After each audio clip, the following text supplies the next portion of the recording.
verso 1. Lucas 14, versículo 1.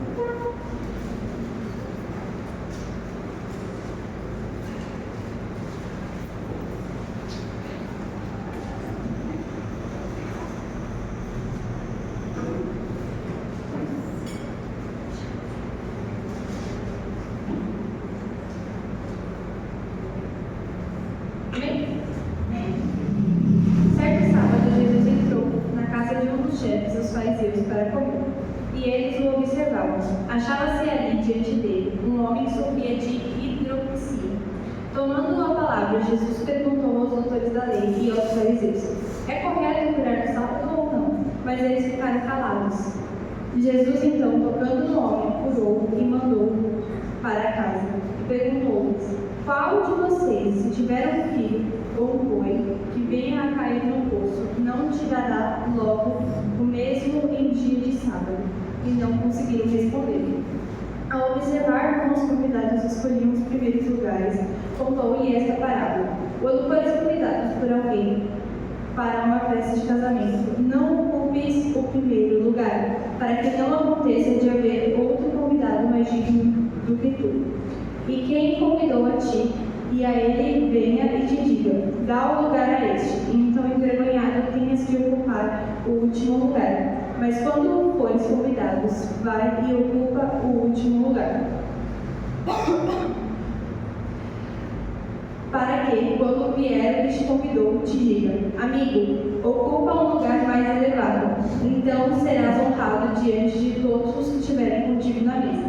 Pois todos o que a si mesmo se exaltar será humilhado, e aquele que a si mesmo se humilhar será exaltado. Disse também o que havia convidado: quando deres um jantar ou uma ceia, não convides teus amigos, nem teus irmãos, nem teus parentes, nem teus vizinhos ricos, para que não aconteça que eles também te convidem e receba isso como retribuição. Mas quando deres um banquete, convida os pobres, os aleijados, os mancos e os cegos, e serás bem-aventurado, pois eles não têm o que te retribuir, e a tua retribuição será na recompensa da ressurreição dos justos.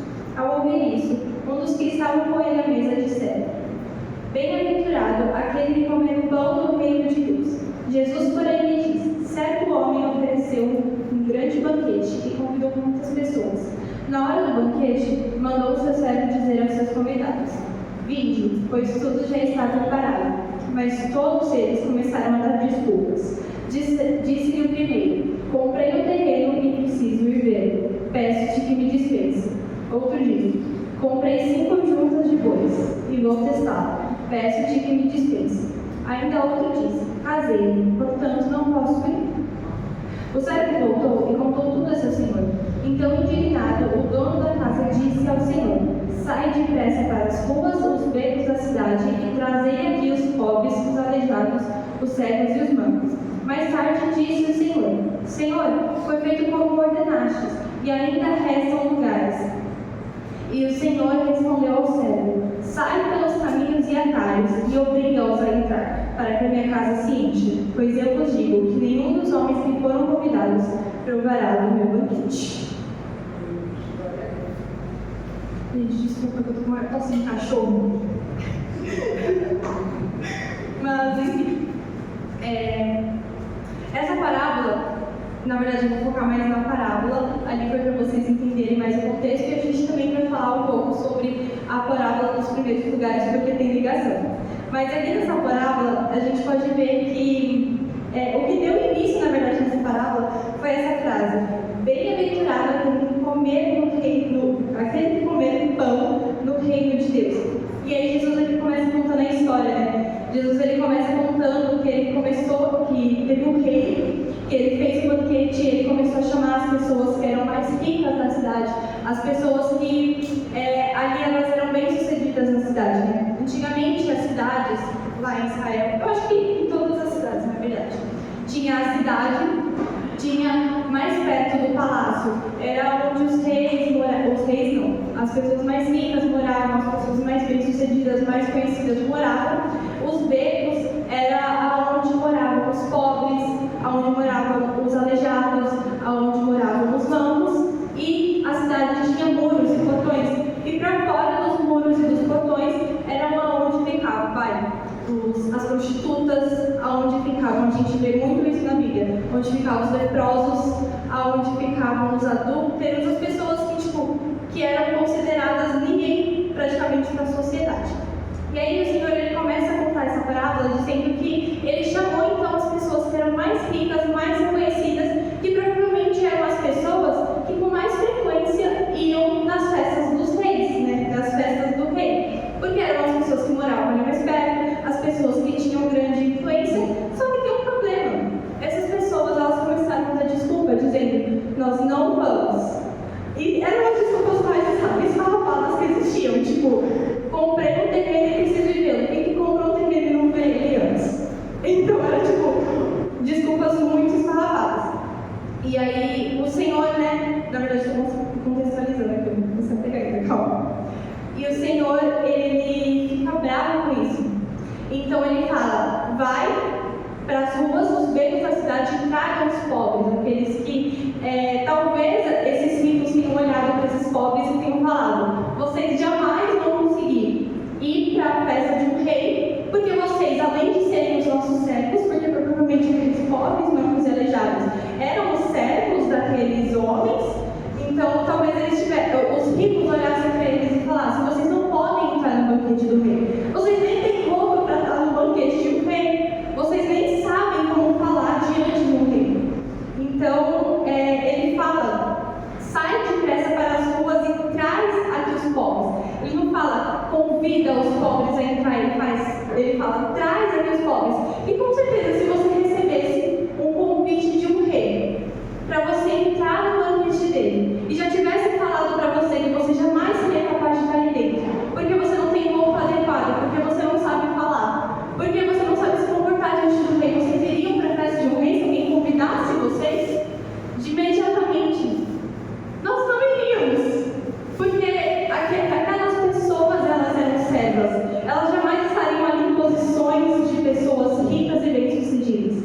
E aí tem a terceira parte, que é que quando o servo ele viu, ele fala, ainda resta um lugar, foi feito como ordenaste. E o Senhor ele responde aos servos, saiam pelos caminhos e atalhos e obrigam-nos a entrar, para que a minha casa se enche.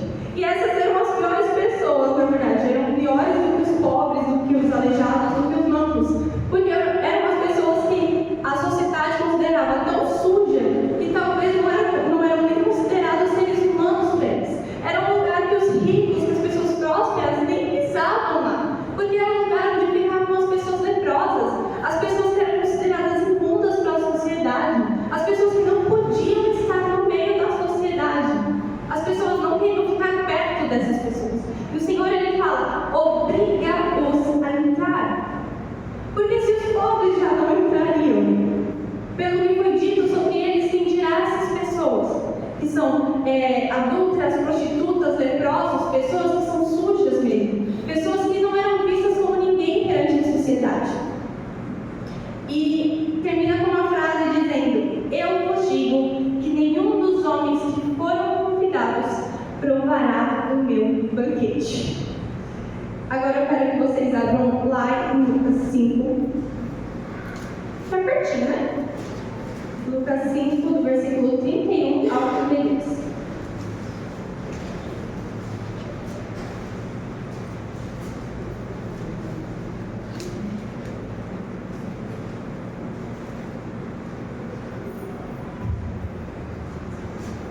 Todo mundo abriu, né? Jesus lhe respondeu, os sãos não precisam de médicos, mas sim os doentes. Eu não vim chamar os justos ao arrependimento, mas os pecadores. Jesus ele estava ali comendo com os publicanos, com os pecadores, e aí os fariseus olham para ele e falam, nossa Jesus, por que você está no meio desse povo? E Jesus ele fala, né, eu não vim para os que são sãos, mas sim para os que estão doentes. E é exatamente isso que essa parábola nos conta, é exatamente isso que eu quero trazer aqui hoje. Muitas vezes a gente se coloca no lugar das pessoas ali como os ricos. Às vezes a gente se coloca tanto em frequentar a casa de Deus, em frequentar a presença de Deus. Às vezes a gente lê tanto a Bíblia, a gente ora tanto, que a gente já acha que é o suficiente. Às vezes a gente já acha que vai ser a mesma coisa sempre.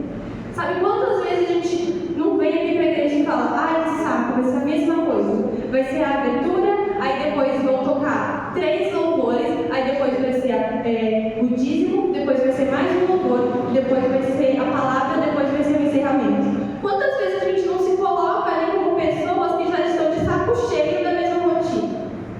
Só que o Senhor, Ele sempre tem um novo para nós. Só que aquelas pessoas não entendiam isso.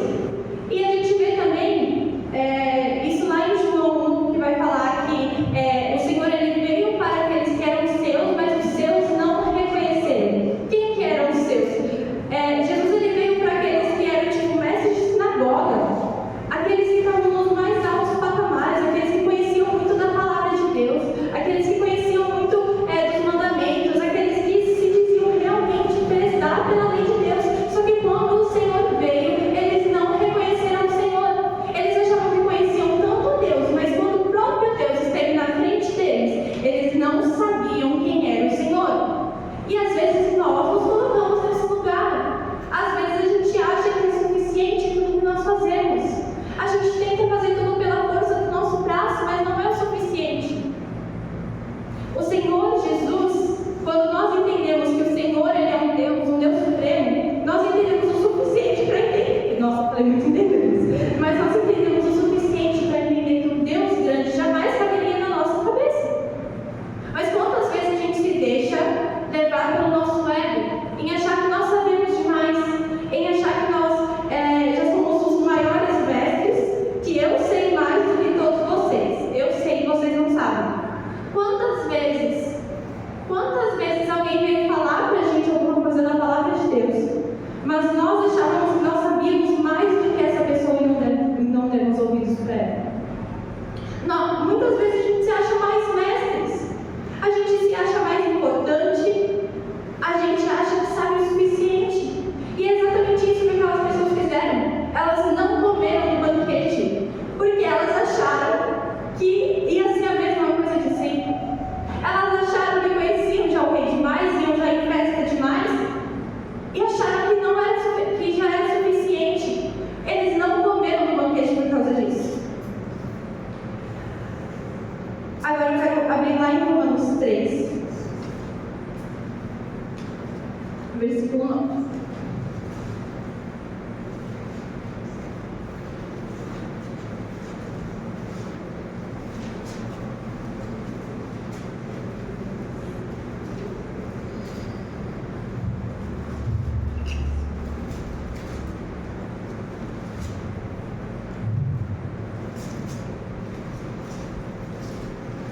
E então, somos superiores a eles? De modo nenhum, pois já demonstramos que tanto judeus como gregos estão debaixo do pecado, como está escrito: não há justo nenhum sequer, não há nenhum que entenda, não há nenhum que busque a Deus.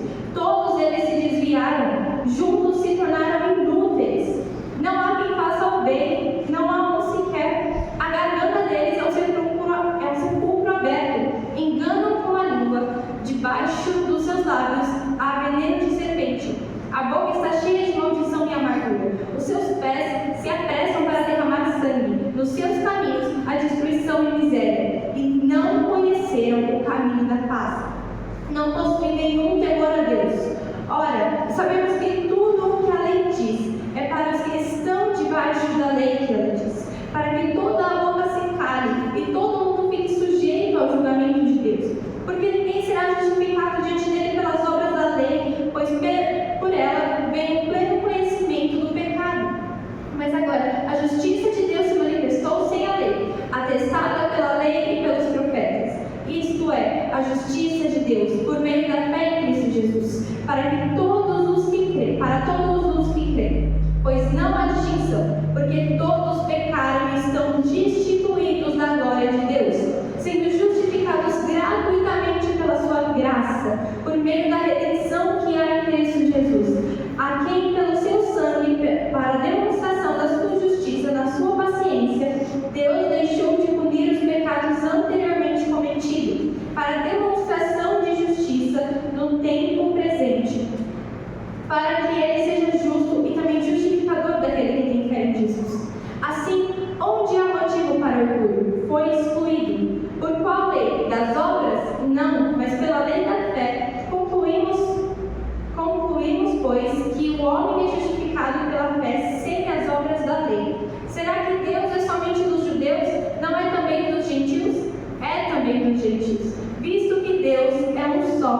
o qual justificará por meio da fé os da circuncisão, mas também por meio da fé os da incircuncisão.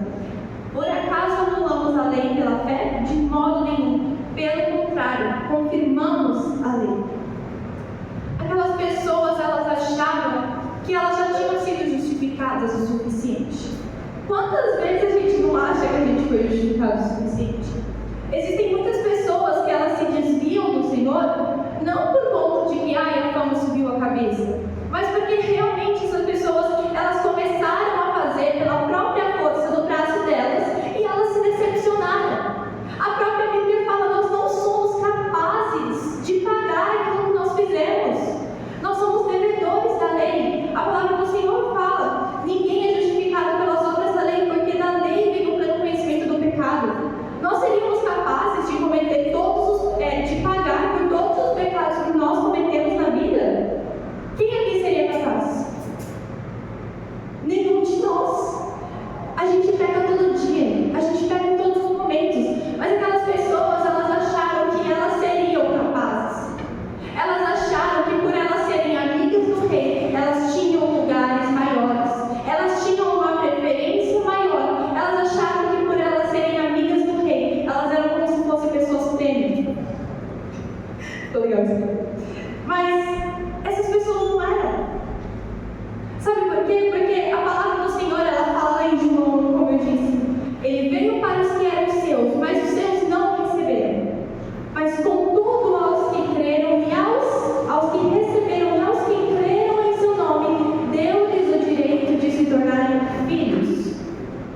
Todo mundo que está aqui, sem exceção de ninguém, nenhum de nós somos as pessoas que estavam lá no patamar dos ricos, que foram convidados para a festa. Sabe quem nós somos? As pessoas, os pobres, os mancos, os viúvos, os aleijados, as pessoas que estavam do lado de fora da sociedade, as pessoas que não eram nem dignas de serem chamadas seres humanos, as pessoas que eram chamadas de sujas perante a sociedade, as pessoas que não podiam estar no banquete do rei. Mas o Senhor nos chamou para estar no banquete do rei. Todos nós somos pecadores. Todos nós, a palavra do Senhor fala, nós somos inúteis. Nós nos tornamos inúteis, nós não sabemos buscar o Senhor. Mas o Senhor não busca aqueles que fazem de acordo com as obras das suas mãos. O Senhor busca aqueles que creem verdadeiramente. Se nós passarmos a nossa vida inteira tentando fazer pelas obras das nossas mãos, nós vamos terminar a nossa vida decepcionados, inúteis e com o ego inflamado. Porque nós não somos capazes de nada. Quando a gente vai ver lá em Atos, quando os apóstolos eles não agiam porque eles tinham superpoderes. Eles agiam porque o Espírito Santo estava sobre eles. Lá em Atos 2, quando o Espírito Santo desce, só depois eles começam a professar os sinais. Atos 1:8. Calma aí, vou abrir rapidinho. Atos 1:8 vai falar: mas recebereis poder quando o Espírito Santo descer sobre vocês, e vocês vão ser a minha testemunha, tanto em Jerusalém como em toda a Judeia e Samaria e até os confins da terra. Nós não cantamos aqui porque nós temos superpoderes ou porque nós fazemos pelas obras das nossas mãos, mas pela graça do Senhor. Nós não dançamos porque nós fazemos pelas obras das nossas mãos, mas pela graça do Senhor. Nenhum de nós estaremos aqui se não fosse pela graça do Senhor. Nenhum de nós somos capazes o suficiente de pagar por aquilo que nós fizemos. Tanto que a palavra do Senhor fala que pela fé a lei é justificada. Por que pela fé a lei é justificada? Porque Cristo era o único que não devia para a lei. Cristo era o único que estava acima da lei. Jesus, o único ser humano que veio em carne, ele estava acima da lei. Ele não pecou, então ele não devia nada para a lei. Mas ele tomou a minha e a sua dívida, porque nós devíamos para a lei. Então ele pegou a minha e a sua dívida, e por ele estar acima da lei, ele pagou com o seu próprio sangue, ele pagou com a sua própria vida, e nós fomos perdoados. Só que a gente acha que só porque a gente vive debaixo da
libertos do pecado e tendo sido feitos escravos de Deus, tende o vosso fruto para a santificação e por fim a vida eterna. Porque o salário do pecado é a morte, mas o dom gratuito de Deus é a vida eterna em Cristo Jesus.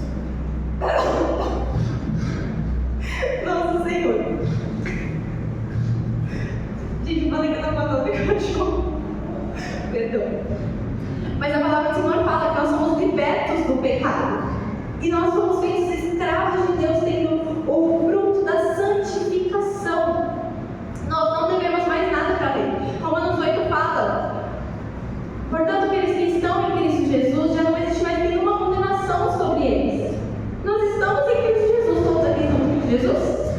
Amém? Todos creem? Se todos vocês creem, vocês estão salvos, porque a palavra do Senhor fala isso. Então não existe mais nenhuma condenação sobre nós. Mas o que adianta não existir mais nenhuma condenação sobre nós, se ainda vivemos na prática do pecado? Se ainda vivemos nas práticas pecaminosas que vivíamos antigamente?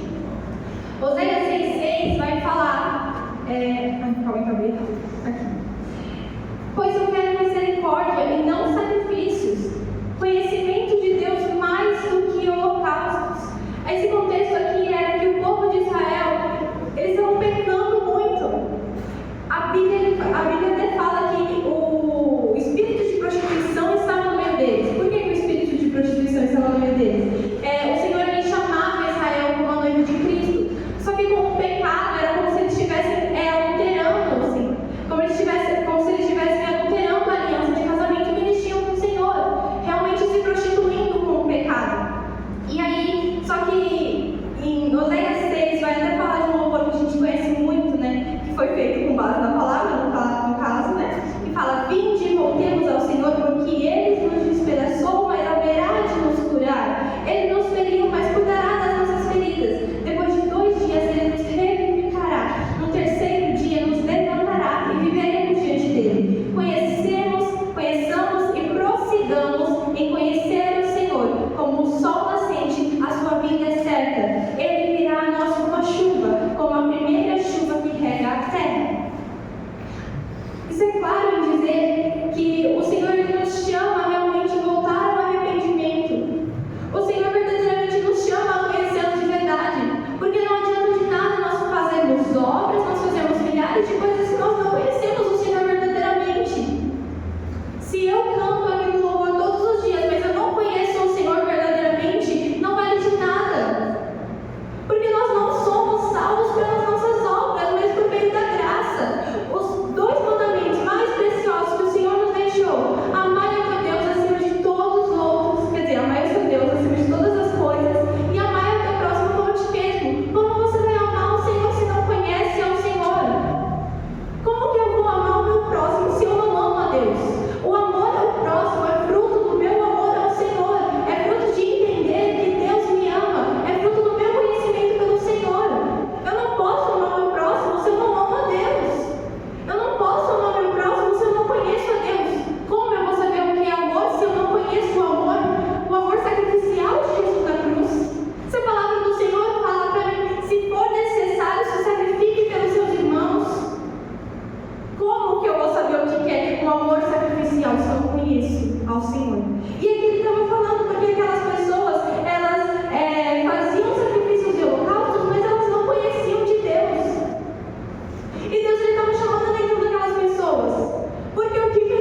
prostituíam entre todo mundo. Eles eram ricos, eles faziam o que eles queriam com o dinheiro dele. Um dos principais mandamentos que o Senhor nos deixou aqui na Bíblia é que nós pudéssemos retribuir os nossos bens, cuidar dos pobres, das viúvas, dos órfãos. O que adianta fazer milhares de sacrifícios? E quando eu vejo alguém na rua pedindo alguma coisa, eu trato ele como se fosse lixo. Quando eu vejo alguém passando necessidade, eu trato a pessoa como se fosse lixo. Isso não é amar a Deus. Quando nós entendemos o quão pecadores nós somos, nós começamos a amar o nosso próximo como nós mesmos. Porque eu não sou digna do amor do Senhor, eu não sou digna do perdão do Senhor. Nenhum de vocês são, nenhum de nós somos, nós nunca vamos ser. Quantas pessoas a gente fica com raiva e a gente não perdoa elas por nada, sendo que talvez a gente faça coisa pior do que elas. Tudo isso porque a pessoa nos ofendeu. Nós ofendemos a Cristo todos os dias. Todas as vezes que nós fazemos um pecado, nós estamos ofendendo ao Senhor, porque foi algo que Ele fez para nos salvar e nós estamos ali de novo pecando. E nós não perdoamos os nossos irmãos. O apóstolo até pregou na semana passada sobre isso.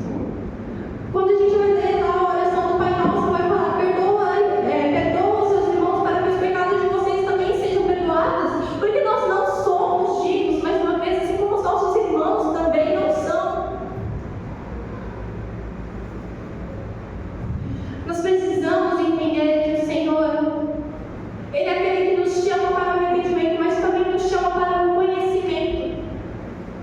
Porque não existe como nós nos arrependemos verdadeiramente se não conhecemos ao Senhor. A verdadeira salvação, ela vem quando nós entendemos o quão pecadores nós somos e o quão santo Deus é.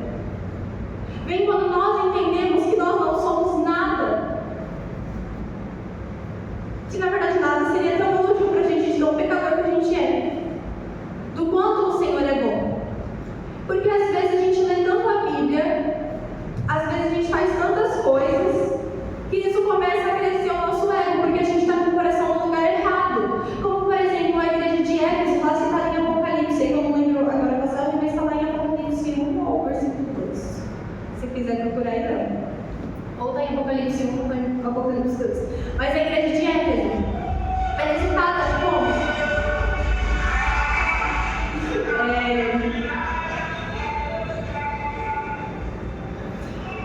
Ela é citada como as boas obras delas. Elas eram reconhecidas como as boas obras delas. Só que elas perderam o primeiro amor. Isso o Senhor tinha contra elas. As obras delas eram muito boas, mas elas perderam o primeiro amor. O fogo delas se apagou. O que foi dito ontem em todo o evento. As nossas lamparinas precisam estar acesas, mas como elas vão estar acesas? Se nós fazemos as obras todos os dias, se nós fazemos o nosso devocional todo dia, mas o nosso primeiro amor não está aqui, não está em Deus. Vir para a igreja e fazer um monte de coisa não é teu primeiro amor. Estarmos na nossa casa fazendo devocional todo dia não é o primeiro amor. O primeiro amor é quando nós realmente nos aproximamos do Senhor com humildade. Quando o Senhor fala que, acho que está lá em Apocalipse também, eu não vou lembrar.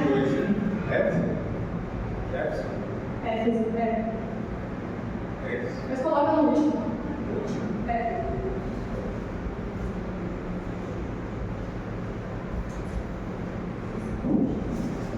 Enfim, o Senhor ele fala lá que vai vir numa profecia que vai vir Moisés e Elias, mas com vestidos de panos de saco. Realmente, os profetas dos últimos dias, aqueles que estarão levantados nos últimos dias, esses terão que ter humildade, não com ego inflado, não com pessoas que levantam o nariz e dizem: eu sou mais santo do que todo mundo, mas realmente com humildade, aqueles que reconhecem que são pecadores e que se um pouco de santo que eles têm, um pouco de santificação que eles têm, não provém deles, mas vem do Senhor, pela graça do Senhor. Nós não podemos ser aqueles que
O 4.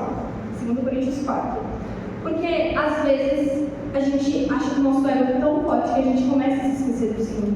A gente começa a se esquecer das palavras do Senhor e talvez a gente nem prega a Bíblia no nosso dia a dia. Talvez com as nossas atitudes nós pregamos pelo contrário. Nós pregamos contra o Senhor. Com as nossas falas, às vezes, a gente pode pregar contra o Senhor. E a palavra do Senhor, ela fala. 4, isso. Capítulo 4. Se o nosso evangelho está encoberto, é para os que estão perecendo que está encoberto, entre os quais o Deus desse século cegou a mente dos incrédulos, para que não vejam a luz do evangelho de Cristo, por a imagem de Deus. Pois não pregamos a nós mesmos, mas a Jesus Cristo, o Senhor, e a nós mesmos como servos por causa de Jesus, porque Deus disse: das trevas brilhará a luz. Foi Ele mesmo quem brilhou em nosso coração para a iluminação do conhecimento da glória de Deus. Ele está dizendo: se vocês encobrem o Evangelho, se vocês começam a pregar coisas que não vêm do Senhor, não é para vocês que vocês estão encobrindo o Evangelho, porque nós conhecemos o Evangelho, mas são para as pessoas que estão lá fora. Nós estamos deixando as vidas perecerem por causa das nossas más condutas, por causa da nossa vida irresponsável. Porque às vezes a gente se deixa levar mais pelo ego do que pela humildade, sendo que o Senhor, Ele nos criou para vivermos a plenitude dEle. O Senhor nos criou para vivermos a plenitude dEle, mas nós não somos dignos disso. E às vezes a gente acha que a gente é. E por acharmos que a gente acaba corrompendo a nossa vida e a vida dos nossos irmãos. As pessoas que estão ao nosso redor também são a nossa responsabilidade.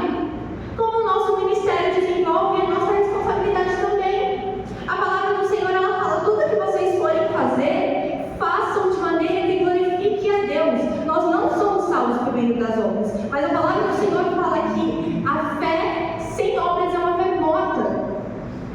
Porque pelas obras nós vivemos o extraordinário do Senhor. Quando nós vivemos as obras do Senhor, quando nós fazemos a vontade do Senhor, nós estamos glorificando a Deus. Nós estamos glorificando a Deus com as nossas vidas. Romanos 8 vai dizer, Romanos 12 vai falar: entregue o corpo de vocês como sacrifício vivo, santo e agradável ao Senhor, como um culto racional a Deus. Quando nós entregamos a nossa vida como um culto racional a Deus, significa que nós estamos entregando a nossa vida para viver a vontade de Deus. Assim como diz Gálatas: não sou eu mais quem vivo, mas Cristo vive em mim.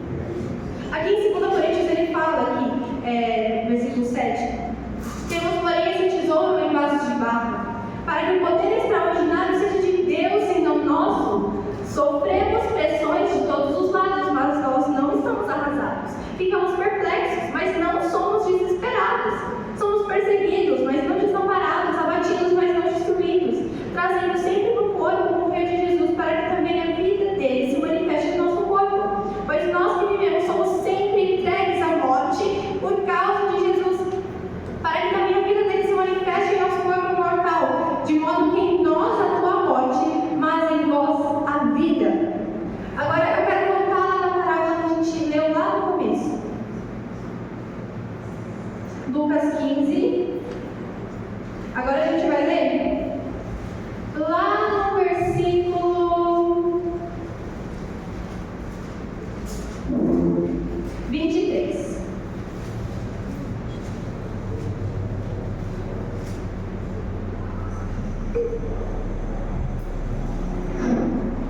O Senhor respondeu ao servo: sai pelos caminhos e atalhos e obriga-os a entrar, para que a minha casa esteja cheia. Agora eu quero que vocês prestem muita atenção nisso. O Senhor respondeu ao seu servo.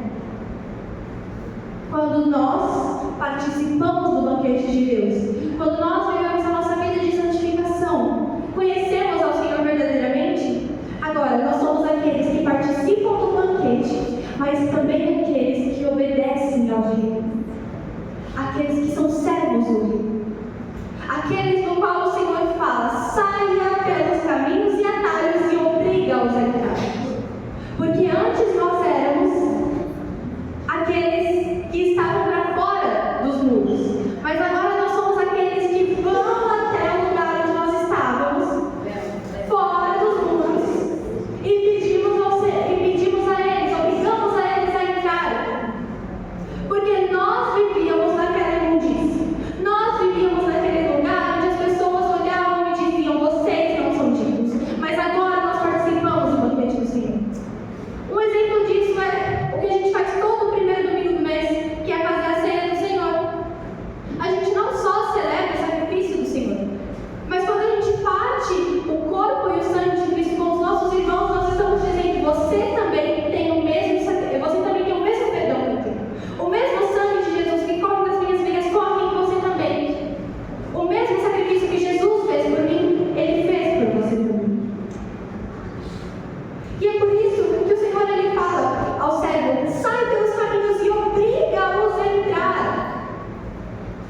também. Mas assim como eu e você recebemos perdão, eles também recebem perdão. Eles também podem receber o perdão. Porque a palavra do Senhor, ela fala que o Senhor ele não veio somente para aqueles que fossem circuncisos, mas para aqueles que fossem circuncisos também, porque a graça ela justifica a todos.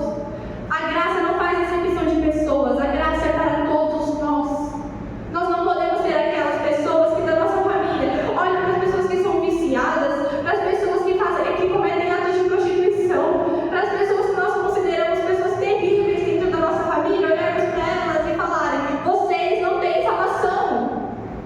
Nós precisamos ser aquelas que olham para fora dos muros e falam: entrem, venham para a festa do Rei. Nós não podemos ser aquelas pessoas que falam mal das pessoas, que falam que elas vão para o inferno. Quantas vezes a gente não fala? Eu não, né, porque eu tenho filho, mas vai que você fala para o seu filho assim: porque você vai para o inferno, você fez essa coisa. Aí você fala para o seu esposo: você vai para o inferno, você fez essa coisa. Você fala para os seus amigos da escola: porque você vai para o inferno, você fez essa coisa. Você fala para qualquer pessoa que vai para o inferno porque fez essa coisa. Que tipo de evangelho nós temos pregado se nós fazemos isso? Existe lugar na casa do Rei. Então, ao invés de você olhar para a pessoa e falar assim: que você vai para o inferno por causa disso, você fala: o Senhor, ele já morreu na cruz para você. O Senhor tem perdão para você. Assim como ele tem para mim, o Senhor também tem perdão para você. Amém? Nossa, gente, eu estou perdendo tão rápido. Eu queria orar rapidinho. Peraí.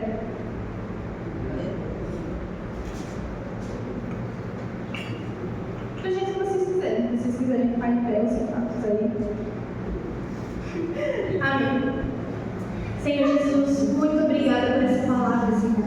Obrigada, Jesus, porque sabemos, Senhor, que a sua palavra ela não vem à toa, Senhor Deus, mas que a sua palavra vem sobre nós para frutificar, Senhor, para gerar frutos, Senhor Deus. Obrigada, Senhor, porque os nossos corações eles são terras férteis que vão dar frutos, Senhor, através dessa palavra, Senhor Deus. Papai, agora nós queremos pedir perdão, Senhor Jesus, se por algum momento nós fomos egocêntricos demais, Senhor Jesus. Se nós fomos egoístas demais, Senhor Jesus. Se quando nós vimos alguém perecendo, Senhor, nós não fomos ajudar essa pessoa, nós não fomos fazer aquilo que o Senhor mandou nós fazermos, em mandar eles entrarem para dentro da sua festa, Senhor Jesus. Nos perdoa, Senhor, se por algum momento, Senhor, fizemos pessoas perecerem por causa da nossa falta de humildade, Senhor Jesus. Nós pedimos perdão, Senhor Jesus. Papai, pedimos que, assim como o Senhor disse que os profetas dos últimos tempos serão vestidos com panos de saco, veste-nos também, Senhor Jesus, com panos de saco, Senhor Deus, com humildade.